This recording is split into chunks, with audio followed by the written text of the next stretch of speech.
राजस्थान में आज कांग्रेस ने संविधान बचाओ रैली निकाली, जिसमें कांग्रेस के प्रदेश स्तर से लेकर केंद्रीय स्तर तक के तमाम दिग्गज नेता मौजूद रहे। क्या कुछ खास रहा इस संविधान बचाओ रैली में, यही जानेंगे। आज के सवाल क्या है? राजस्थान से मल्लिकार्जुन खड़गे ने पीएम से क्या मांग की है, यह सवाल है। यह सवाल इसलिए क्योंकि आज राजस्थान की राजधानी जयपुर में जब मल्लिकार्जुन खड़गे मंच से बोले तो उन्होंने एक बड़ी मांग प्रधानमंत्री मोदी से कर दी है। वो मांग क्या है ये भी आपको बताएंगे। किस तरीके से हमलावर बीजेपी पर कांग्रेस पार्टी रही है भी आपको बताएंगे। लेकिन दूसरा सवाल क्या है? दूसरा सवाल यह है कि डोटासरा ने पंचायत चुनाव पर कैसे बीजेपी को घेरा है।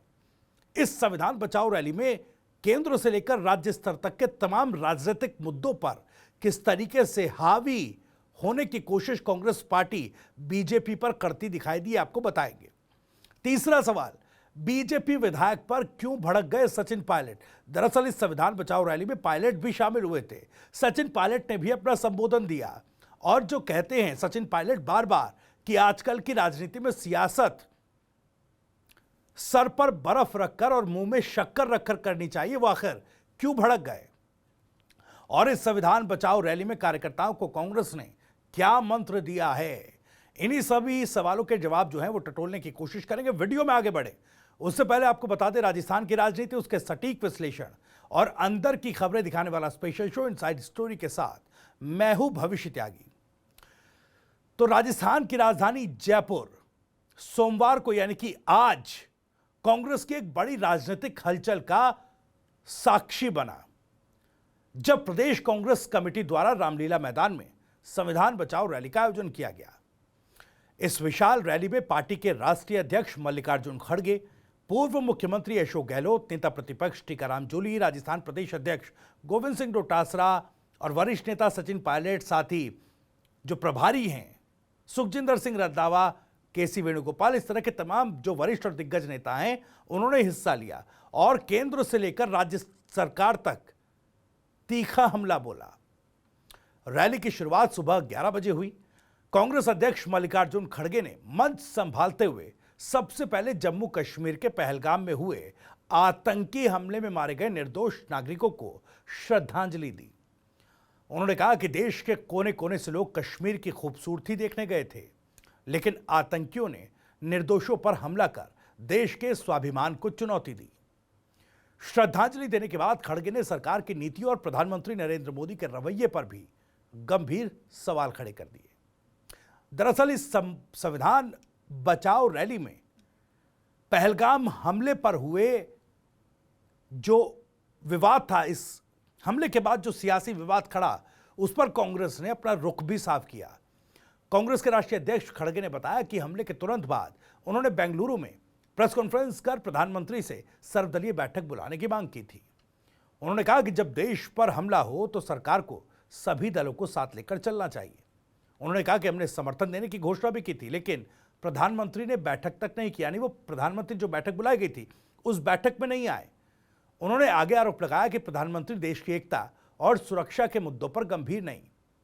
जब देश के स्वाभिमान पर चोट लगी तो प्रधानमंत्री बिहार में प्रचार कर रहे थे। देश हित में विपक्ष ने एकजुटता दिखाई और सरकार ने विपक्ष की आवाज को नजरअंदाज किया। तमाम बातें मल्लिकार्जुन खड़गे ने कही इस संविधान बचाओ रैली में। उधर उन्होंने राहुल गांधी के कश्मीर दौरे का भी जिक्र किया और कहा कि प्रधानमंत्री जहां संवेदनशील मौकों पर अनुपस्थित रहे, वहीं कांग्रेस के नेता जनता के बीच जाकर दर्द साझा कर रहे हैं। उन्होंने कहा कि आप आजादी की लड़ाई में नहीं थे, कांग्रेस के लोगों ने बलिदान दिया है, देश के स्वाभिमान से कोई समझौता नहीं। तो कुल मिलाकर पहलगाम हमले को लेकर कांग्रेस ने कहा कि देखिए हम सरकार के साथ हैं, लेकिन सरकार क्या वाकई आतंकवाद के खिलाफ मजबूती के साथ खड़ी है और क्या मजबूती के साथ कठोर एक्शन आतंकवाद पर लेगी, क्योंकि प्रधानमंत्री तो जो सर्वदलीय बैठक बुलाई गई थी उस तक में नहीं आए। उसके बाद उन्होंने बिहार में जाकर एक चुनावी रैली को संबोधित किया।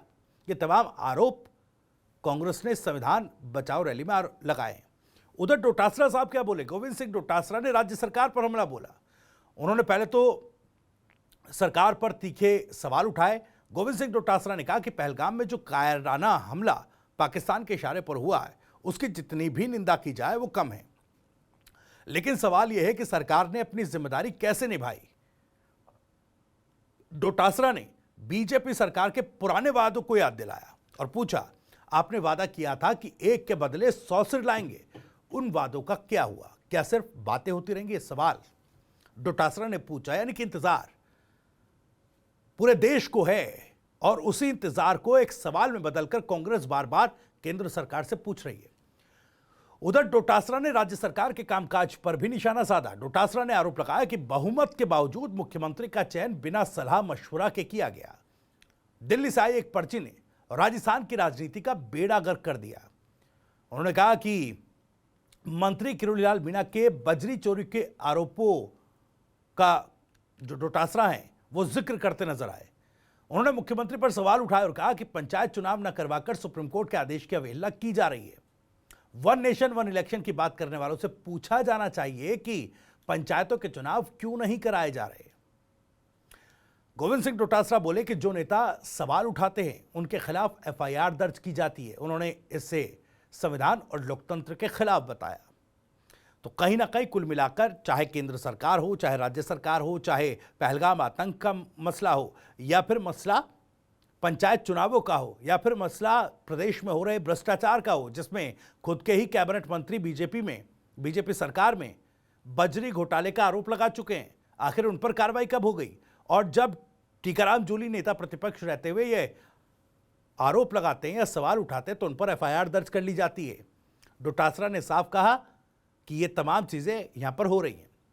उधर सचिन पायलट, जिनके संबोधन का भी तमाम जो कांग्रेस नेता, जो कार्यकर्ता वहां मौजूद थे इस रैली में, वो इंतजार कर रहे थे, उन्होंने भी बीजेपी पर सीधा वार किया। रैली में सचिन पायलट ने भी मंच से केंद्र और राज्य सरकार पर जमकर निशाना साधा। उन्होंने पहलगाम आतंकी हमले को देश पर सीधा हमला बताया और कहा कि कांग्रेस हर परिस्थिति में देश के साथ खड़ी है। मुंबई हमले के वक्त तत्कालीन गुजरात के मुख्यमंत्री तुरंत पहुंचे थे। संसद पर हमले के समय सोनिया गांधी ने संसद में खड़े होकर अटल जी की सरकार को समर्थन दिया था। आज हम भी सरकार को समर्थन दे रहे हैं ताकि पाकिस्तान को मुंह तोड़ जवाब दिया जा सके।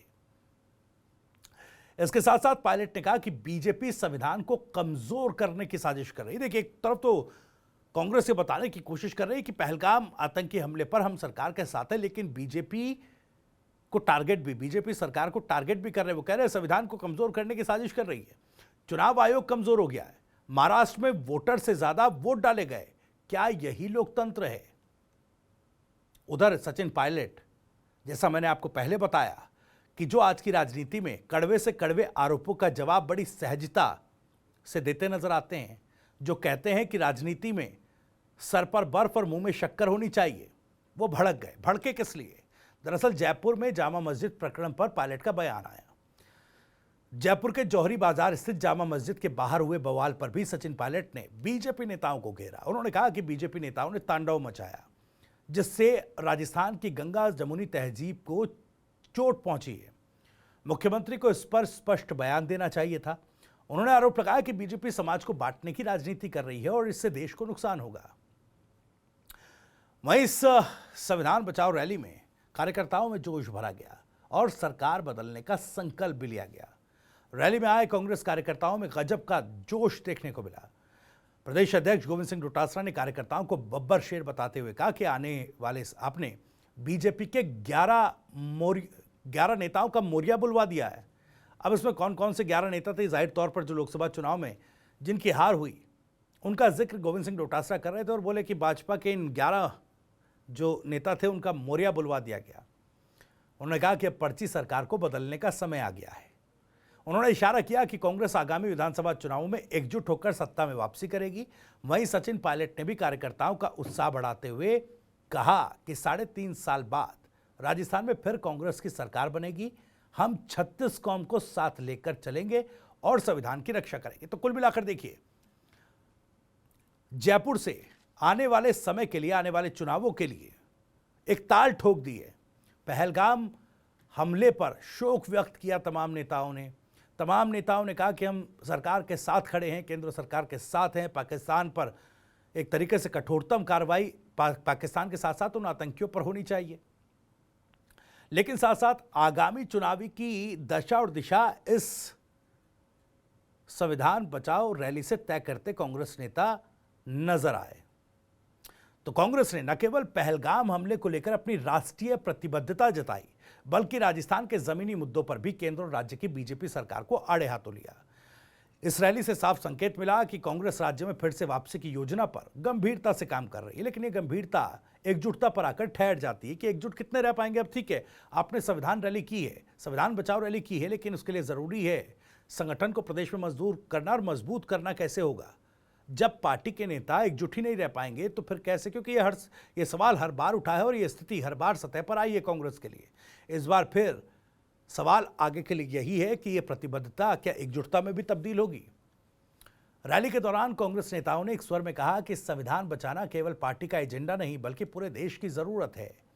अब देखना यह होगा कि कांग्रेस का ये आक्रामक तेवर आगामी राजनीतिक समीकरणों में किस तरह का बदलाव लेकर आएगा। हालांकि जाहिर तौर पर इस पर सियासी पारा बढ़ेगा, क्योंकि जिस तरह के आरोप संविधान बचाओ रैली से बीजेपी पर लगाए गए हैं, बीजेपी सरकार पर लगाए हैं, इस पर पलटवार आना बाकी है। खैर, वीडियो और जानकारी कैसी लगी कमेंट करके हमें जरूर बताइएगा। आप भी इस मसले पर कुछ कहना चाहते हैं तो कमेंट जरूर कीजिए, और राजस्थान से जुड़ी तमाम खबरों को सबसे पहले जानने के लिए सब्सक्राइब जरूर करिए टीवी 9 राजस्थान। नमस्कार।